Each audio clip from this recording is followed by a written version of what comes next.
वैसे leader of the opposition, मेरे पास बहुत बात है महंगाई से, रूल ऑफ लॉ के बारे से, वजीर आजम इमरान खान की अनलॉफुल अरेस्ट के हवाले से, सारी चीजों के बारे में आज मैं बात करना चाह रहा था।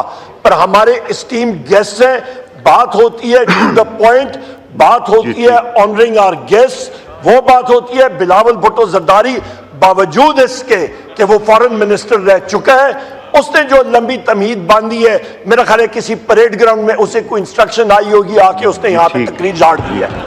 जी मौलाना फजल रहमान साहब, उमर साहब, मौलाना साहब को बात करने, मौलाना साहब को बात करने दें। नहीं अभी करते हैं प्लीज, ये करने दें। मौलाना साहब है, मुस्तफा कमाल साहब है, प्लीज तशरीफ रखें, करने दें, बात करें।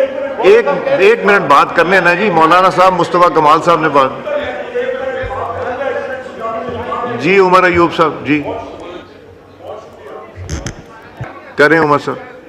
जनाब स्पीकर, इंसान मतलब की बात करता है। हमारे पास, मैं एक बार फिर शेख साहब, डॉक्टर साले मोहम्मद साहब आए हुए हैं, मालिकी साहब आए हुए हैं, we want to honour them. ये हमारी सियासत होती रहेगी, हम लोग इंशाल्लाह करते रहेंगे। बहुत शुक्रिया जनाब। जी मौलाना फजल रहमान।